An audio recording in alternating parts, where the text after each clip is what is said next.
There's a story that is frequently used to illustrate what prevention is and what it is not. Susan and Fernando are fishing on a river when they see a man in the water. He's struggling to stay afloat, so Fernando drops his fishing pole and pulls the man out of the water. The man is sputtering and cold, and Susan calls an ambulance to take the person to a hospital. Susan and Fernando go back to fishing. Pretty soon they look upriver again and see a woman in the water. She's struggling too. So Fernando drops his fishing pole again and pulls the woman out of the water. Susan calls another ambulance to take her to the hospital. The friends return to fishing when they look upriver and see a whole group of people in the water. They're struggling to stay afloat. Fernando drops his fishing pole and starts hauling people out of the water. He looks up and sees Susan walking away. He calls to her to come help pull these people out of the river, and Susan responds that she's going upriver to find out why all the people are ending up in the water. Prevention services and strategies go upriver to find out what contributes to people abusing substances and needing treatment services. In this analogy, we want to know exactly what is causing people to fall into the river. Perhaps Susan goes upstream and finds a fence built to keep people away from the river has fallen and needs to be rebuilt. Or Susan finds a slippery slope running into the river and can plant vegetation on the slope to prevent people from falling into the river. In prevention work, we want to find out what is causing youth to abuse substances in our community, and then we work to reduce those risks and to build protection against substance abuse. What prevention is not. Once people have developed problems with substance abuse, they are more appropriately candidates for treatment services than they are prevention. Mental health promotions, interventions. Usually targeted to the general public or a whole population, interventions aim to enhance individuals' ability to achieve developmentally appropriate tasks and a positive sense of self-esteem, mastery, well-being, and social inclusion, and strengthen their ability to cope with adversity. Universal prevention. Targeted to the general public or a whole population that has not been identified on the basis of individual risk. The intervention is desirable for everyone in that group.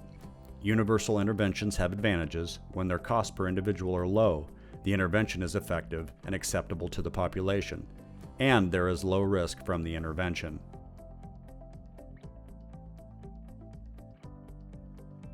Mental health promotions, interventions. Usually targeted to the general public or a whole population, interventions aim to enhance individuals' ability to achieve developmentally appropriate tasks and a positive sense of self-esteem, mastery, well-being, and social inclusion, and strengthen their ability to cope with adversity.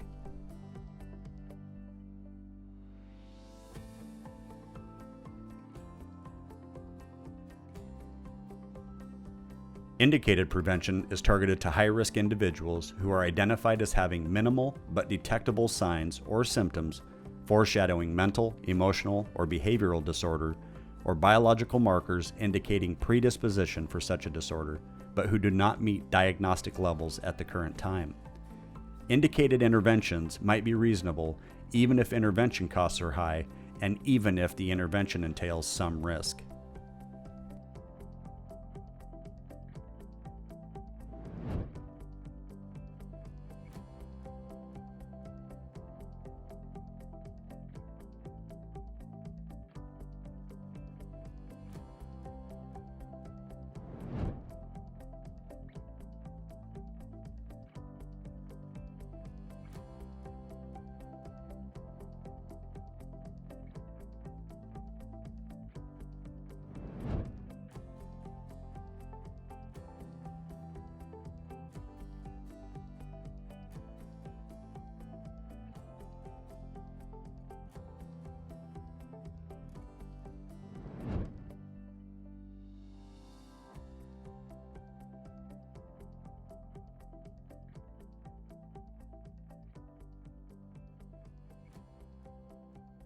Homelessness can turn into housing.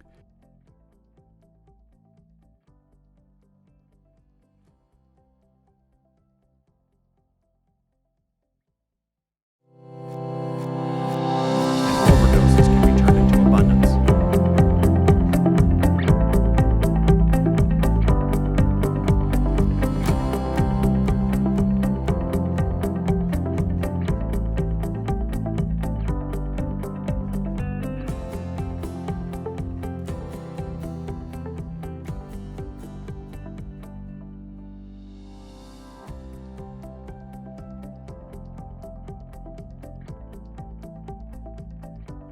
So what we need is an active community taking part in what we're trying to accomplish.